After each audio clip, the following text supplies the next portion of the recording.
Yo, it's good Chaos TV family, what's good Chaos TV Network, it's your boy Chaos Hero. Today has been a very interesting day for me, to say the speak. Today we're going to be doing the deck profile on the Weather Painter archetype. So it should be a very interesting archetype altogether. It's a full 40 card deck build. Basically, it's some generic staples and just 3 in the main deck. I mean, 3 in the extra deck, because honestly, they haven't came out any deck support for this card, for this archetype. So let's get into the deck profile, please. So first and foremost, we're gonna get off into the main deck. We're gonna get into generic staples. So I only run 1 copy of compulsory evacuation device, because reasons. I run 3 drowning mirror force, because you will need this.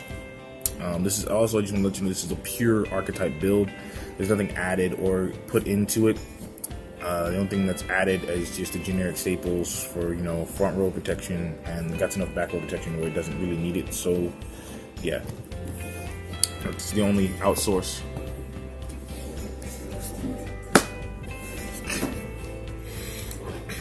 As far as main deck monsters and spell cards go, I run 3 of the main engine card, Weather Painter Snow.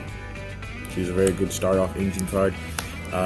It's not a mandatory thing, but you might want to start off with her. It's a necessary thing you start off with her, because if she's normal summoned, you can basically add 1 weathery spell trap card from your deck to your hand, and basically just place it in the same column as this monster. The reason why I like it is the fact is it kind of takes a risk a little bit. And that's why I have the 3 copies of Drowning Mirror Force and compulsory, because you will be taking a risk if you just normal summon her, get her effect off. You can search for any weathery card at all if you want to, and add it to your hand, and it gets the momentum going with some of the weathery stuff. But in that, like I'm doing a different special deck profile. I'm gonna do the spells along with the monsters they go with. You need 3 snowy canvases in this build. Like I said, this is a pure for fun build, so you need 3 of her and 3 of the snowy canvas that goes with her. Snowy canvas gives the effect to any weathery card. Basically, it gains these effect if it's in the same column and the same column adjacent to it, basically the column next to it, left or right, doesn't matter. It says you can banish this card, quick effect, and add 1 weather card from your deck to your hand. It doesn't matter if it's a monster or a spell, just as long as it has weather in the name. Also, you can add cards from your your deck to your hand. You can't add cards from the rest cards to the deck to your hand for the rest of the turn. So basically, you can't double draw. You can't add anything to the rest of your hand. It's just once per turn, and it locks it down. So it kind of Achilles heals itself, which is a good thing because it would have been considered OP. For monsters, again, we run 3 Rain, because you're going to need her a lot of times, because her stuff does do back row destruction, and it doesn't do much of back row destruction, just does back row returning, so it doesn't destroy anything, so I don't think anything chains.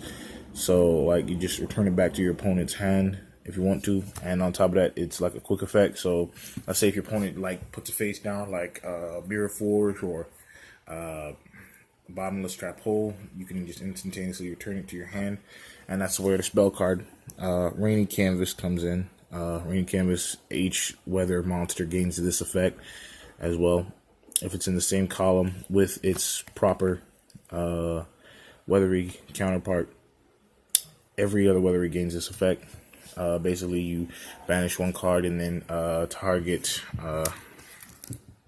It says you can banish this card, target 1 spell or trap card your opponent controls, and then it's a quick effect, and return that card to your hand. You can only activate this effect of Weathery Ring Canvas once per turn.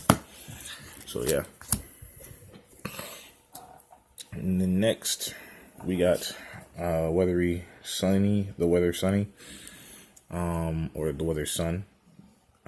Basically, he's essentially a good card. He's a generic fire attributed fairy, the only fire attributed fairy that I know of.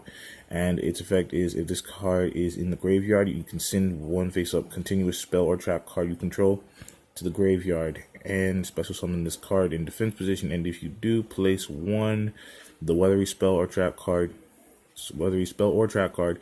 from your hand face up on the field in your spell or trap card zone. You can only use this effect of Weathery Painter Sun once per turn. Once per turn during the standby phase. Basically, this last verse right here. Once per turn during the standby phase of the turn that you banish this card to activate a weather card's effect, you can special summon this card. So every weathery fairy type monster literally gets this last default effect. If you banish it to activate one of the weathery canvas cards, they automatically come back to the field on the standby phase, including the extra deck monster. It has the same effect too, and that gets it too.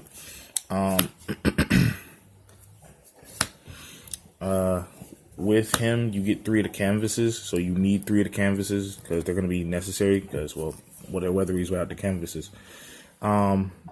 Essentially, it's basically a good continuous spell card. It's really cool because it actually basically gets more stuff back from the grave. So, like, say if you have a weathery that's no use to you or you don't need right now, you can tribute that. Basically, its effect is you can banish this card. Basically, Weathery Sun or any other card that's adjacent to him in any column is basically saying you can banish this card, then target one monster you control. Quick effect, tribute that target, and if you do, you can special summon one weathery monster from your graveyard, but not with the same name or with the same name. The tributed monster had on that same name as the tributed monster on the field. You can only control one weathery sunny canvas. Basically, some of these cards can only say you can only control one of sunny canvas. So my suggestion, if you don't want to run 3, you can run 2 because it'd be a lot better and be enough room to where you can put MST in here. You know, you can take out 1, put a copy of MST in there, and because you only need like 2, because you only try to control 1. Let's say if your opponent doesn't MST the one that you already have on the field. It's assuming if he doesn't. But that's a good effect. I like it. Some people like to run 2 of him or 1 of him, but I like to run 3 of him. The Weathery Painter Cloud. Basically, and I like the card art on it because it's pretty cool. Basically, he's a wind attributed fairy. And it says, if another face-up weathery card you control is sent to the graveyard, you can target up to 2 weathery spell or trap cards in your graveyard. Place up to 2, so it can be just 1. Place them face up on the field in your spell and trap card zones. You can only use this effect of Weathery Cloud once per turn during the turn. Yeah, basically standby phase they use banished, and like I said before, the last verse is same as all of them. This one has a very interesting effect that gives all the weatheries an ability. Basically, like I said, the columns are adjacent to, so basically, like, you know, you can have the weathery cloud right here, and then, you know, canvas right here, and the cloud, and then have like 3 other weatheries with all their canvases lined up. Basically, they all get their abilities, and they can all activate and trigger these cards. Basically, they all unite. They're column-based strategy, but it says you can banish this card and then target one face-up monster on the field, and except during the damage step. Basically, quick effect have their current attack for the rest of the turn, but it cannot attack directly this turn. So basically, it's like saying, okay, I have no monsters on the field. If I banish Cloud, and I end up having no weatheries on the field, my opponent can't attack, and he has to have a monster to attack. So basically, it's basically negating the battle phase without negating the battle phase. So like cards like, you know, Utopic Chaos number 39, its effect won't trigger itself, I believe, because it doesn't get its attack negated per se, because it's like, okay, before the damage calculation, before the battle phase, when you summon that monster, I'm going to banish Cloud, activate Cloud Canvas's effect, half that monster's attack, and also that monster cannot attack me directly. So I have no monsters on the field, meaning you can't attack me directly, and your attack is halved. So I kind of slowed down and stalled for a while. That's the reason why I said some people prefer to run 3. I prefer to run 2. three of the canvas and three cloud, because it actually is useful. And moving on to the last bit of it, 3 copies of lightning, because he can do front row returns. He doesn't do much of a destruction. Basically, he just returns the cards to your hand instead of destroying them, so it won't trigger any effects. And the same thing with the lightning canvas. It does basically the same thing. And last but not least, the main queen of the deck, it's Aurora. Aurora is like a 1 tribute. She's only like a level 6, so you only need to tribute 1 to play her, because I believe the rules is 1 through 4 you can summon without any cost. 5, 6, and on up to 8, I think you have to tribute. I think 5 and 6 you have to tribute 2, I believe. So you have to tribute 2 weathery monsters, I believe, for those. So you can just take 2 weatheries that you don't use and tribute them. Aurora, and on top of that, she's basically the back row protection. As long as she's on the field, she protects all, basically all the weathery canvases. Basically, she prevents them from being targeted or destroyed by battle. So, like cards that banish, like Magician, Circle, or anything else, you cannot banish. You have to banish her, and even then, when she's banished, she comes back because she's banished due to an effect of an activation. But I believe so, because she gains the effect exactly if she is banished, though. Does it once returned during the standby phase? If the turn after this card was banished from the field to activate okay. So I can do a quick effect and banish something and negate something, but I can use Thunder, banish her, return no, I think it's Sun or which one of them returns the spell cards back to your hands. I forgot, my bad. But yeah, that's it for the main deck. Aurora, Canvas, and Aurora herself, which is the main bread and butter and protection of the deck. All there is for the extra deck, which is not really that much, is 3 copies of Weathery Painter's Rainbow. Her effect is a little bit confusing, even though it's more of like kind of weird. And if somebody can explain to me in the comment section how do I play with her without actually kind of ruining the momentum I have, could explain to me. But her effect is when you specially summon a monsters, that means plural, when your opponent special summons a monsters, quick effect, you can send the link summon monster card to the graveyard, negate the summoning of, and if you do, you can destroy that monster. Once per turn, during the standby phase, when you banish this card to activate the effect of a weathery card effect, you can special summon this banished card. The weathery effect monsters, this card is pointing to gain the following effect. When a card or effect is activated, quick effect, you can banish this card, negate that activation, and if you do, destroy it.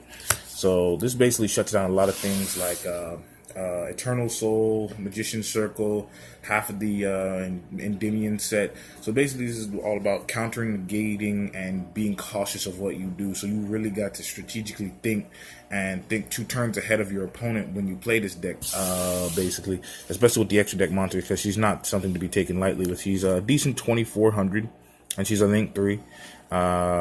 She's not that hard to get out, in my opinion. It's just the deck doesn't have that much recovery as far as reviving.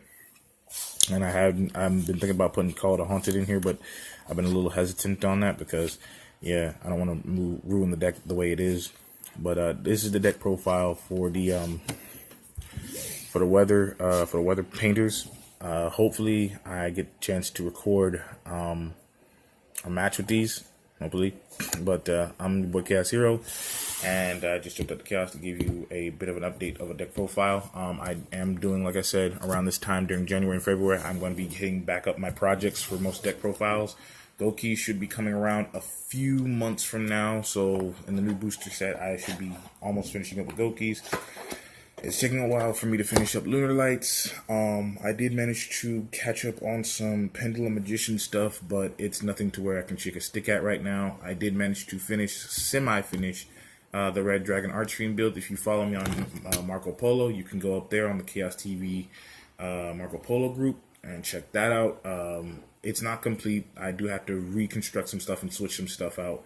But like I said, it's a decent deck build. Like I said, I only build these decks for fun and casual play with friends. I do not do competitive. I only do competitive once or twice, and it's only for fun, not to go to worlds or championships. That kind of lifestyle is kind of behind me because I can't really balance a job and plus competitive play. In a sense, my friends, although they can, I can't, and I choose that reason. But like I said, peace.